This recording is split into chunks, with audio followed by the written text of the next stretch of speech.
Kining paghandom nato sa mga nangamatay, maghatag nato kadasig o kalipay nga mamatay. Bitaw, di mo malipay, di mo madasig nga mamatay, nga naguna naman dito ang atong daghan kaayong mga mahal sa kinabuhi. No? Ako madasig jud ko og malipay kong mamatay kay magkita na sad ming mamagpapa. Kamo, wa mo mingawa nila. Kamatay na mo. Bitaw. Akong lolo pinangga kay ko ato, akong lolo sahid sa akong mama ug ang akong lola. Ako gyud paborito kayo to kong lolo. Hapit ko to atakiha og sa kalingaw gyud kuno niya nako. Ana, nya sabak-sabakon gyud ko adto niya bisag gamay pa ko mahinomdom gyud ko adto.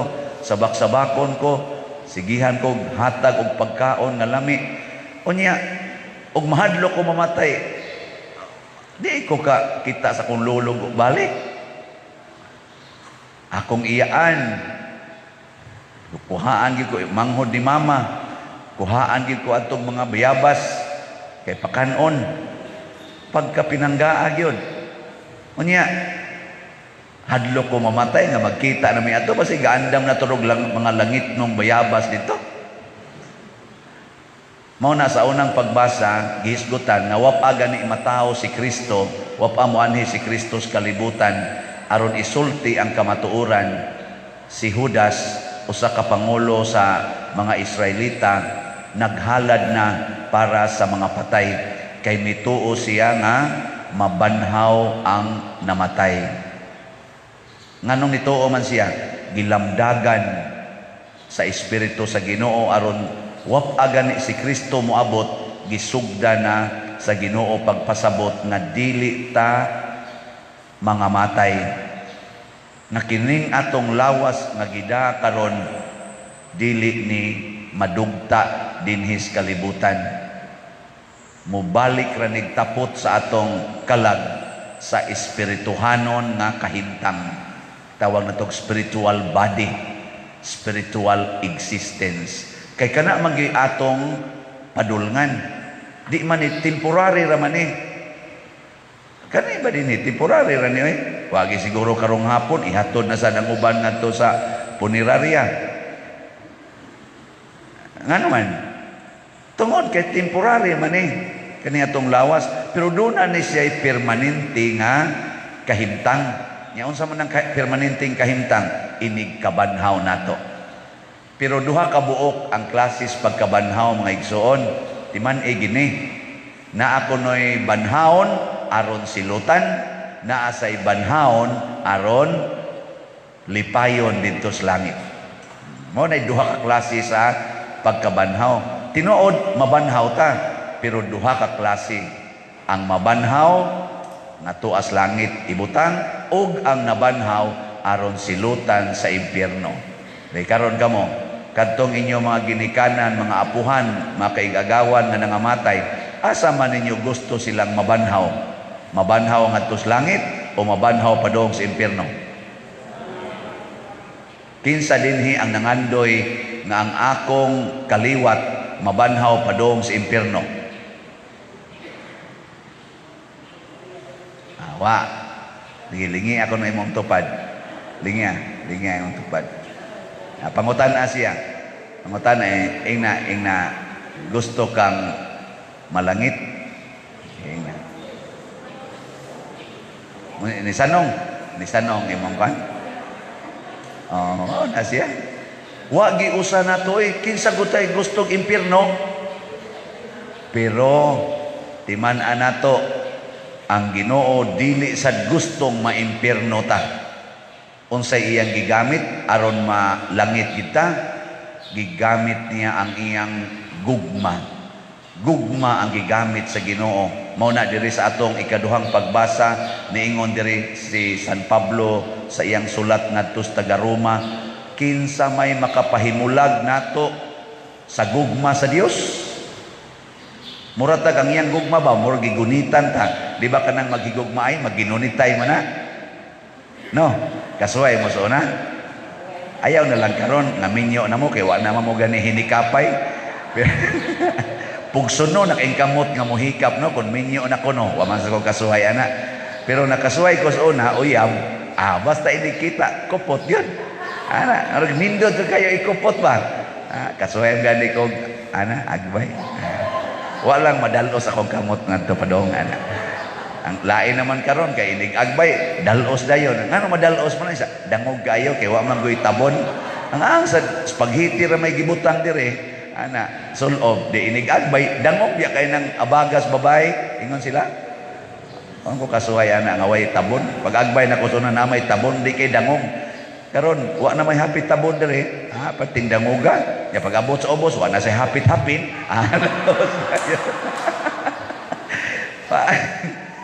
Na los pa day naong.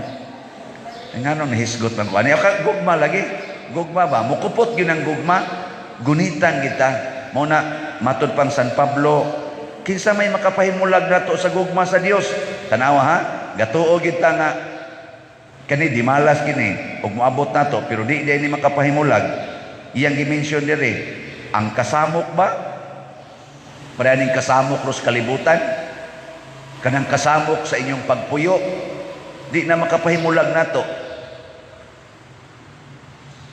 Ang kalisdanan, kanang imong mga trials, imong problema, kanang naputos na kasutang, ana, mao ba na makapahimulag? Di gyapon.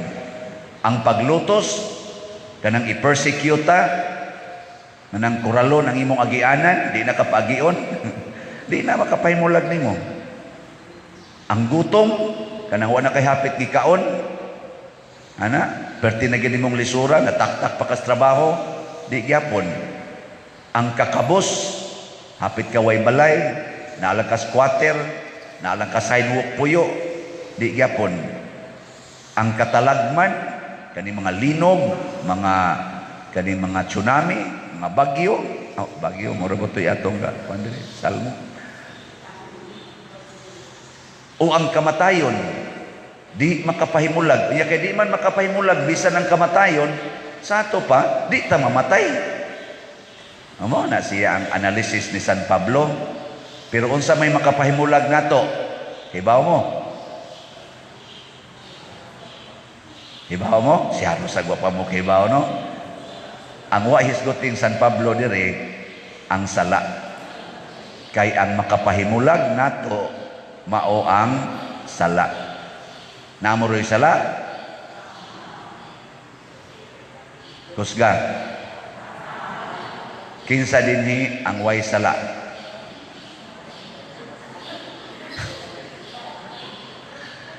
Tanawa, pulos ta nahimulag ni Kristo. Muna kung mga matay ta karon, peligro kaayo nga mabanhaw ta padong sa impierno. Apil na nang magsigig rosaryo dinhi. Apil na nang magsigig lektor, salmo, kanang mag-choir, kanang magsakristan, labaw na ni nagbarog-barog dire.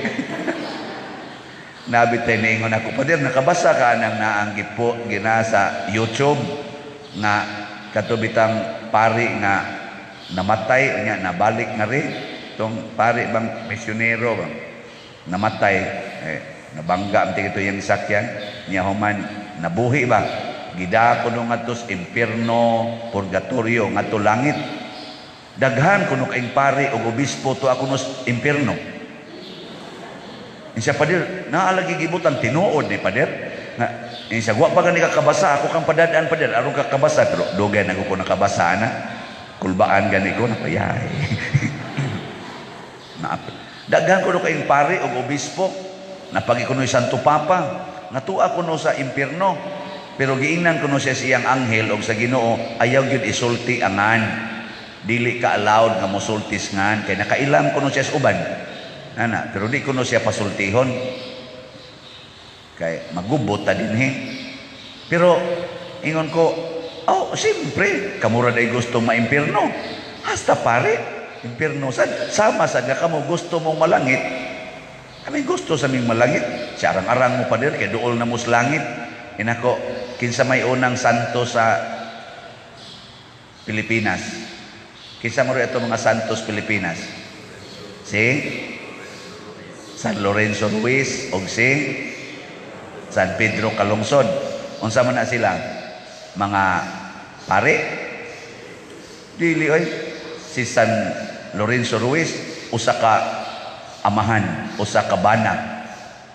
Si San Pedro Calungsod, ulitaw, sakristan. Di ba? Mas dali pa ning malangit kaysa nagmisa. Lagi. Kay mao gyud una nga kanang galak lektor diri, mura-mura mo San Lorenzo Ruiz. Nag-alagad sa simbahan ba? Konting ito siya. Kaning sa katuyang role dito sa simbahan, basig sakristan mayor sa to si Juan Lorenzo, kay sayo mo siyang serve ngadto sa simbahan. Inana. So mas dali pa mong malangit. Kami sanon malangit san mi. Kinsa may makasala. Matod pa ni Kristo, nakatultol mo sa akong adtuan. Nya nitubag Dayos Tomas diri sa atong ebanghelyo. Lord, wa man may kibaw ka asa kapadong. Unsaon na mo pagkadumdum sa dalan? Nga niingon des Kristo, ako ang dalan, ang kamatuoran ug ang kinabuhi. Kinsay maimpierno kanang musupak sa pagsunod sa kinabuhi ni Kristo. Iya pag yung gisumpayan, walay makaadto sa amahan kundili muagi kanako. Tanan natong pagsupak sa gustong mahitabo ni Kristo ug sa kinabuhi nga gipuy-an ni Kristo, kana makapahimulag nato sa Dios, sa gugma sa Dios. Dili tungod kay ang Ginoo ni hunong og higugma nato, kung dili kita maoy nibuwag niya. Doon na sa nilaing pasumbingay si Kristo, katong niingon siya, ako ang punuan sa paras, kamo ang akong mga sanga. Ang sanga nga magpabilin sa punuan, magsigig pamunga. Apan ang sanga nga mahimulag sa punuan, malaya, puniton o isugnod sa kalayo. Nya unsa may mga kapabili nato, siya, pabilin mo sa akong mga sugo. Kung tumano ninyo ang akong mga sugo, magpabilin mo diri kanako. Sama nga ako nagtuman sa mga sugo sa akong amahan ug nagpabilin diha kaniya. Kanang sugo mao ginay makapahimo natong suod kay sa Ginoo. Pananglitan, wa kay bugas, unsa may sugo sa Ginoo? Mangayo o mangutang? Nya kanang nangutang, nahimulag na. Pangayo, ayaw pangutang. Parihagod nato din higod. Wa man tay mga kwarta dinhi, pero nganong nakahimo naman ta ning daghan kayong proyekto. Tungod kay nangayo ta. Unsaon man nato pagpangayo? Maligyag slab. Halin man sad. Tanawa karong Domingo, di ba nunat sa bagong slab. Nga man say manghatag, nga man say mamalit. Kay ngano man ang naay sobra matod pasad ni Kristo, kung wa sad kay kanang nasubraan sad ka, ihatag po na atong way iya. Aron way nasubrahan kaayo, wa say nakuwangan. Muna ang iyang sugo sa nakuwangan, pangayo. Aron katong dunay sobra, makapanghatag. Wa man sad moingos Kristo, pagpautang kamo. Wow, nade sugo di ay. Pagpautang kamo. Wa panghatag kamo sa mga nanginahanglan.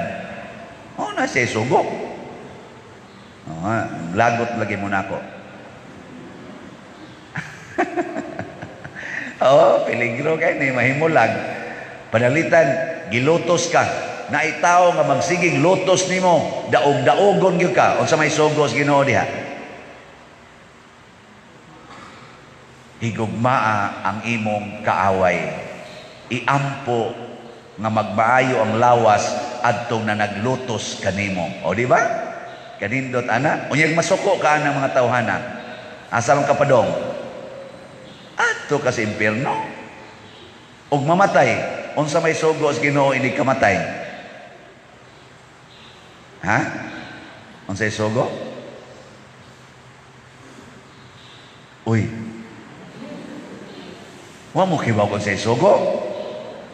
Uy, naingos Kristo, pagpakamatay mo alang sa inyong mga gihigugma, lay down your life for your friend or for your beloved. Sa ato pa, ang ato di ay kamatayon, muabot unta nga nagsigitag gamit sa atong lawas sa paghigugma sa atong isig katao. Ana, sige, lingian na imong tupad. Ana, ing na magpakamatay ko para nimo. Sugot ka? Ina, magpakamatay ko para nimo. Sugot ka? Na. Nya moingon nga siya, sugot ko. Maimpirno na siya. Moingon masana siya kung gusto siya malangit. Oh, ako sad magpakamatay sa ko para nimo. Nandot ano? Kamo mga asawang niya din niguli sa inyong balay, ingna inyong bana. Dong, magpakamatay ko para nimo. Sugot ka? Moingon ka, siyempre, sugot yun ko. Ana, aka na, impirnohono na. Ngayon naman, ang saktong tubag, ako sad, magpakamatay sa ko para nimo. Nindot kayo no? Aron malangit sa ko. Ang resulta, ang bana, dili yun magluib sa asawa. Ang asawa, di sad magluib sa bana. Nya manag-uyab, moingon sad, sa na ilang tinawaganay? B. Wa ko kasuway ang tawagas una ora ko niluhan man maminaw. B. Magpakamatay ko para nimo. Sugot ka? Moingon sa tong uyab, magpakamatay sa ko para nimo. Kay magsunod gyud ko sa Ginoo. Unya, muhikap to siya dili. Di gyud to muhikap. Kay ngano man, og muhikap siya, mahimulag man siya sa Ginoo. Nya kay magpakamatay man siya, naaday patay nga muhikap. Ang patay muhikap pa na. So ako hikapon ko sa patay, mahaigking tingin ko Di na muhikap ang patay Pasabot ang uyab nga moingon, magpakamatay ko para nimo. Di gina muhikap, dili na mulayog, dili sad na manguot. Patay gud, ana ginang kamot, ana. Oy, lahi man sila. Linayugay man. Mao na wa na magpakamatay. Unsa may gibuhat la? Nagpahimos, nagtagbaw sa ilang kaugalingon, nagisupak ang pulong sa Ginoo. Gitagbaw ang ilang mga malaway, mga kaulag sa lawas nung kaulag. Mao nay makapahimulag sa Ginoo. Pag-practice gyud patay-patay. Nya kun molihok man ang imong kamot, kinahanglan ang iyang gibuhat sa Ginoo. Nya karon kay minyo man. Unsa naman sa isugo sa Ginoo? Wa sad mag-ingon nga ay mughikap. Matod pa, dili na mo duha, kung dili usa na lang. Paningkamot yung mahimo mong sikit kanunay. So kamo mga minyo ni aron dinhi iniguli pag inagbayay mo. Tistingan nato, ha? Saman wa na mo'y gusto ana. Pag ginunitay Diyos kamot, ana. Mao na sikit yun. Bitaw mga igsuon, handomo nato ang mga nangamatay o atong i-offer ang atong kaugalingon ug andamo nato kanunay alang sad sa atong kaugalingong kamatayon.